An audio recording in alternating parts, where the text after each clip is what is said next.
अगर आप भी चाहते हैं कि लापालॉप म्यूजिक का हिट ऑडियो वीडियो सबसे पहले आप तक पहुंचे, तो हमारे चैनल को सब्सक्राइब कीजिए और साथ में बेल आइकन दबाना ना भूलें। रे भातारा किया हमें खाली बोई गन के सावजी रे सखी भातारा किया हमें खाली बोई गन के सावजी रोकतानी के तो नौ तो धरतावे हबजी रोकतानी के तो नौ तो धरतावे हबजी रे सखी भातारा किया हमें खाली बोई गन के सब्जी सहैया किया हमें खाली बोई गन के सब्जी रे सखी भातारा किया हमें खाली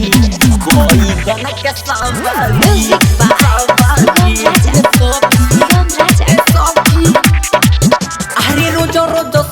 जी जहली बाजार से लावे ले उला महर छन के कराही में कोके फराई तोर देबे उहो कमर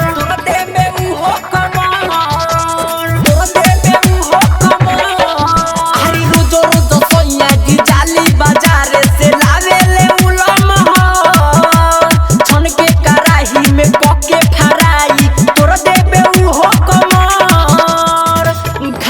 पूछे काम हमसे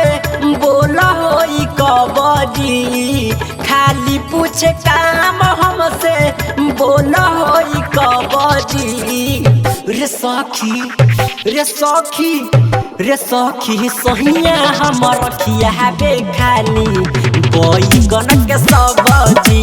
भतरा हमर खिया बे खाली बोई गन के सब्जी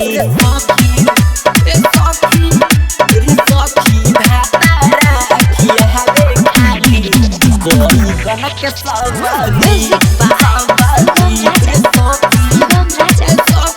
अरे राइटर सी के राजा के खाली रहेला वही पे मन